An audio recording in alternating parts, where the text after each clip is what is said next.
नमस्कार।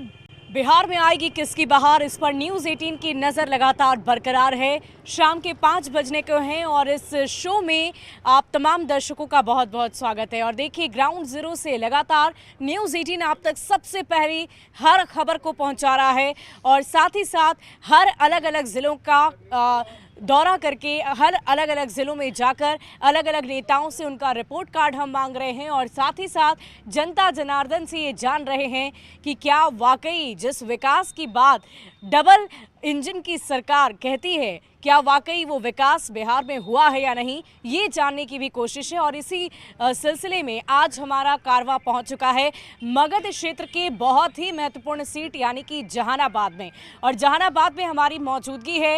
इस शहर का इतिहास भी काफ़ी दिलचस्प रहा है। अगर हम औरंगजेब की बहन की बात करें तो उनकी बहन के नाम पर ही इस शहर का नाम पड़ा जहानाबाद। और अगर हम सियासत के लिहाज से बात करें तो ये राजद का बहुत ही मजबूत गढ़ माना जाता है। अब देखने वाली बात ये होगी कि किस प्रकार एनडीए की तरफ से जो उम्मीदवार बनाए गए हैं उनकी तरफ से क्या वाकई इस विधानसभा क्षेत्र में सेंधमारी की जा सकेगी या नहीं, ये तो भविष्य में पता चलेगा आने वाले कुछ दिनों में जब रिजल्ट की घोषणा होगी। लेकिन उससे पहले अब हम निकल चुके हैं जब मैदान में, तो जानने की कोशिश सबसे पहले नेताओं से होगी कि आखिर क्या तैयारी उनकी तरफ से की गई है आने वाले चुनाव को लेकर, और साथ ही साथ जो दावे उन्होंने किए थे पिछले 5 सालों में 10 सालों में, क्या वो उन दावों पर खड़े उतरे हैं या नहीं। तो सबसे पहले मैं अपने तमाम मेहमानों से आपका परिचय करा देती हूँ। हमारे साथ अलग अलग पार्टी के इस वक्त प्रवक्ता, जिला अध्यक्ष मौजूद हैं। और सबसे पहले मैं स्वागत करना चाहूँगी शंकर चौहान, भाजपा प्रवक्ता हमारे साथ हैं। बहुत बहुत स्वागत आपका न्यूज़ 18 पर। रमेश यादव राष्ट्रीय जनता दल से हमारे साथ हैं, बहुत बहुत स्वागत आपका भी। दिलीप कुशवाहा हमारे साथ जनता दल यूनाइटेड से हैं, बहुत स्वागत आपका भी सर। और अक्षय कुमार जन सुराज से हमारे साथ हैं।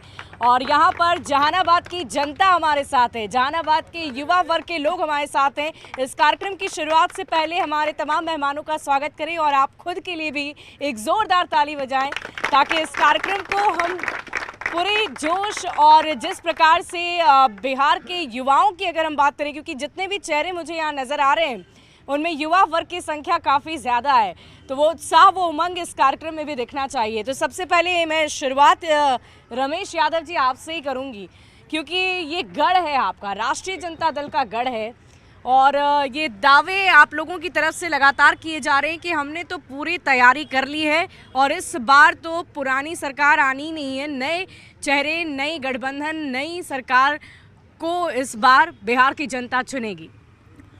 सबसे पहले न्यूज़ 18 के तमाम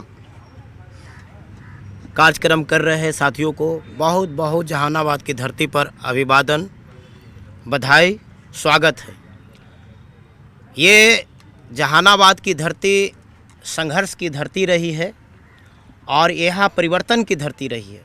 निश्चित रूप से यहाँ जो समीकरण बनाया गया है, जो हमारा 35 से 40 हज़ार वोटों से जीता हुआ सीट, हमने जो बार बार ये आरोप लगता था कि ये जाति, ये पार्टी की जो है पार्टी है, उन तमाम जो है कि बातों से अलग हट करके इस बार हम लोग राहुल शर्मा जी को जहानाबाद से राष्ट्रीय जनता दल के प्रत्याशी बनाए हैं, जो अपार वोट से जीत हासिल करेंगे। और इतना ही नहीं, इस बार तेजस्वी जी ने जो युवाओं को जो आशा दी है, जो शिक्षित बेरोजगारों को जो आशा दी है, आज 20 वर्षों में एक सुई का भी कारखाना जो नहीं लगाए, उल्टे भारत पर जो 13 प्रधानमंत्री मिल करके 55 लाख करोड़ कर्जा लिए थे 2014 तक, वो जो है कि भारत के प्रधानमंत्री अभी 225 लाख करोड़ कर्जा में डाल दिए। बिहार पर लालू जी के समय में 41 करोड़ जो है कि कर्जा था, आज 400 करोड़ कर्जा है। कि इनके साथ गठबंधन में जुटे 19% की आबादी जो मुस्लिम समाज है उनको दरकिनार किया जाता है और ये खुद उस 19% आबादी को 14 सीट देने का काम करते हैं और यादव समुदाय को 54 सीट देने का काम करते हैं, जो 14% आती है। देखिए, जातीय समीकरण की हम बात करेंगे, लेकिन आपसे मैं सबसे पहले यही जानना चाहूंगी, यहाँ पर जनता जनार्दन हमारे साथ है, क्या विकास आपने किया है, गढ़ रहा है आपका, इतने वर्षों से लगातार आपकी पार्टी यहाँ पर है, तो क्या आपने कुछ बदलाव किए जहानाबाद में? बिल्कुल, जहानाबाद ही नहीं पूरे बिहार में लालू प्रसाद जी जब रेल मंत्री थे तो बिहार में 3 रेलवे का कारखाना दिए। बिहार में विकास हुआ या नहीं हुआ, ये अपना चश्मा का पावर पहले बदल लें। बिहार का जो विकास है, आप पहले चुप रहिए भाई साहब, यही आदत आप लोग का बीच में टोकने वाला रहा है। बिहार में जो विकास हुआ है किसी से छुपा हुआ नहीं है। ये लोग जो है एम बाई मुस्लिम यादव का समीकरण बना कर चल रहे थे, जैसा हमारे भाजपा के प्रवक्ता ने कहा, बिल्कुल सही चीज़ था। लेकिन हमारे नेता एम बाई पर भी चल रहे हैं।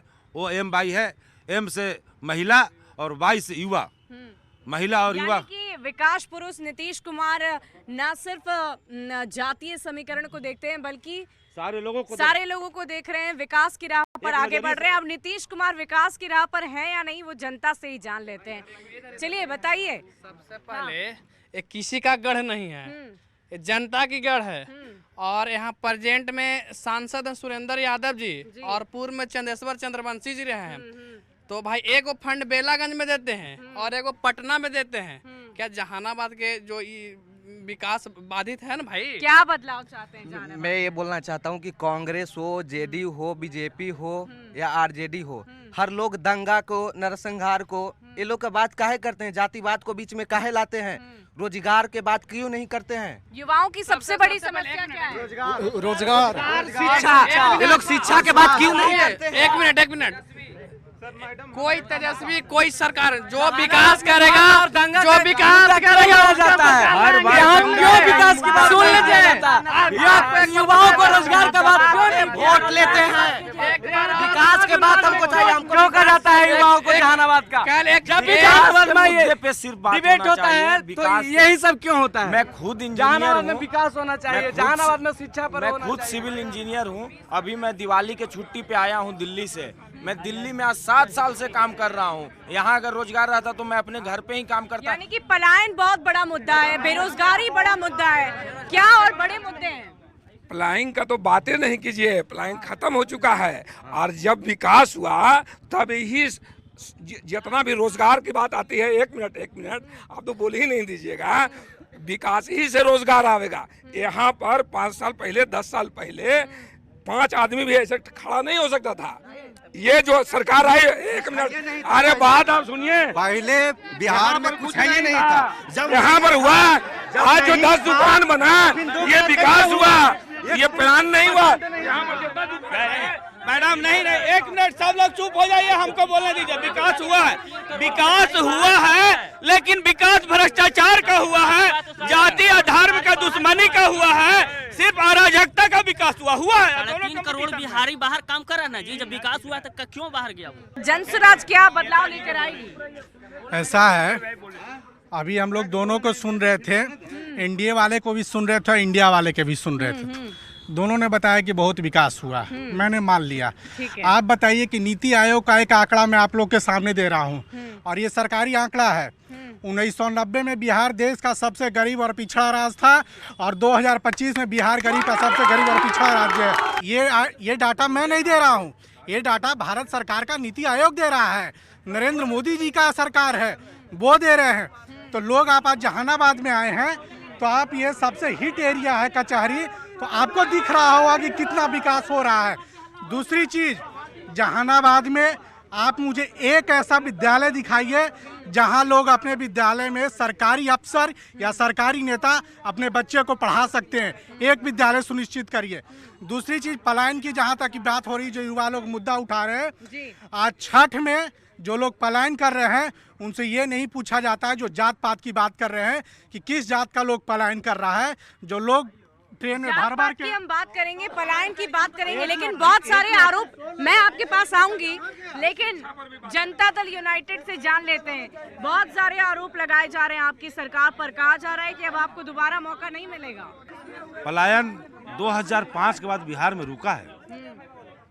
धीरे धीरे जो लोग बाहर गए हुए थे जो लोग वहाँ सेट कर गए, अपना पूरा परिवार रख लिए, वहाँ अपने बच्चों को पढ़ा रहे हैं, अपना मकान खड़ा कर लिए, अपना बिजनेस खड़ा कर लिए, वो लोग वहाँ सेट हो गए। लेकिन जो लोग किसी कंपनी में काम कर रहे थे वह बिहार आकर के बिहार सरकार की योजनाओं का लाभ लेकर के अपने बच्चों को यहाँ पढ़ा रहे हैं और सिर्फ रोजगार कर रहे हैं। लेकिन हम जनता से एक बार फिर जानेंगे कि विकास की बात हम बार बार करते हैं।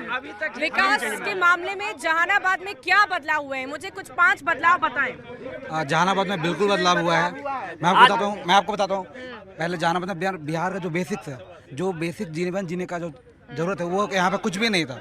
रोड आया, आज सब लोग बस बिजली है, सड़क है, हर एक गली मोहल्ला में सड़क है, नाली प्रॉपर है, सब कुछ है। अभी मूलभूत सुविधाओं की बात करेंगे। 20 साल में किया कुछ? 20 साल में रोड सड़क नहीं देगा? प्रशांत किशोर का मुद्दा का सब फॉलो कर रहा है पार्टी वाला। अभी मैं आपको बताता हूँ, जो ये महागठबंधन वाले लोग हैं, ये न नेता के, न जनता के, न आवाम के, ये एहसान फरामोश व्यक्ति हैं। ये किसी का एहसान उहसान जताना नहीं जानते हैं। पहली चीज, ये जो विकास की आपके बीच में बोलने का काम मैं रमेश भैया नहीं किया हूँ, कृपया सुनने का काम कीजिए। यही गलत आदत है इन लोगों की। आपकी जबरन अपना सोच थोपने का आदत है। अपने जबरन सोच को थोपने की आदत को बंद कीजिए। मैं बस आरजेडी से ये बोलना चाह रहा हूँ कि यहाँ जातिगत सीट था जो यादव लोग का, वो सीट दे दिए शर्मा जी को। वही जगदीश शर्मा जाके घोसी में क्यों नहीं वोट मांग रहे हैं महागठबंधन के लिए? हाथ पकड़ के रामबली जी के लिए वोट मांगना चाहिए था ना कि हम देंगे। ये तो मांग ही नहीं रहे हैं। ये तो यहाँ आप लोग बस खेल खेल रहे हैं। एक तो 9वीं फेल, एक 7वीं फेल है। और अब बिहार के जनता अब 9वीं फेल, 7वीं फेल, वोट चोर और चारा चोर के हाथ में सत्ता नहीं देना चाहते हैं। इस बार जनता का सुंदर राज जन सुराज कराना चाहते हैं। जय बिहार। बहुत सारे आरोप राष्ट्रीय जनता दल के ऊपर लग रहे हैं ना। बहुत सारे अभी जो है साथी लोग बोल रहे थे कि ये परंपरागत राष्ट्रीय जनता दल और यादवों का सीट था। हमने पहले कह दिया है कि हम लोग जातिवादी नहीं, हम लोग सामाजिक न्याय के तहत। तो फिर बदलाव क्यों किया गया? अगर आप जाति को नहीं बदलाव इसलिए कि युवाओं को जो प्रति वर्ष लाखों लोग इंटर ग्रेजुएट करके, लॉ करके, जो है बीएड करके जो बेरोजगार हो रहे हैं, उनके बारे में कौन सोचेगा? उनकी रोजगार के बारे में कौन मैं युवाओं की बातों का सम्मान करता हूँ। एक बात अभी मैं बार एक बात कहना चाहता हूँ कि अभी इन्होंने क्या कहा कि मैंने जातीय अपवाद को और जातीय विवाद को समाप्त करने के लिए यहाँ जगदीश शर्मा के बेटे जी को सुपुत्र को मैंने टिकट दिया। बहुत आपको धन्यवाद है कि जहानाबाद से आपने भूमिहार को टिकट दिया और बार्सलीगंज से वही बुरा बाल साफ करने वाले को टिकट दिया। ये कैसा जातीय उन्माद है? जातीय उन्माद की बात हम करते हैं, लेकिन जन सुराज से जान लेते हैं। जन सुराज की चर्चा लगातार युवाओं की तरफ से की जा रही है और जन सुराज ये दावा करती है कि हम जाति से उठकर, सारी चीजों से उठकर हम अपने बिहार की जनता की सेवा के लिए आए हैं। आपके नेता बार बार इसी बात का जिक्र कर रहे हैं। बिल्कुल, आपको ये स्पष्ट कर देना चाहता हूँ, जब जन सुराज ने ये बात कहा कि हमारे पास मुद्दा है शिक्षा, रोजगार और स्वास्थ्य और पलायन, तो सारे पार्टियां लोग अब कह रहे हैं कि हम भी रोजगार देंगे। तो जन सुराज की विजय तो वही हो गई। जो 10,000 रुपया का आज के तारीख में क्या वैल्यू है और 10,000 रुपया ही कहाँ से दिया? आपने एक बार भी लोगों से नहीं पूछा, सत्ताधारी लोग से, कि जो आज बिहार पर और देश पर जो बेतहाशा कर्जा बढ़ा है उसका जो कौन ही है जिम्मेवार है?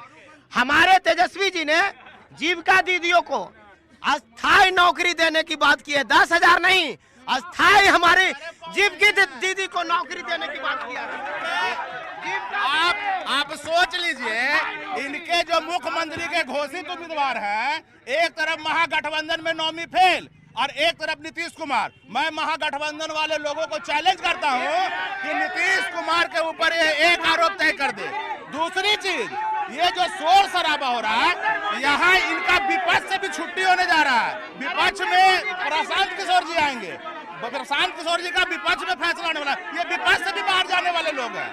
जनता जो कह रही है, जनता पलायन की बात कर रही है, जनता बेरोजगारी की बात कर रही है। मैडम, राजद के लोगों के पास न नेता है, न नीति है, न कोई सिद्धांत है।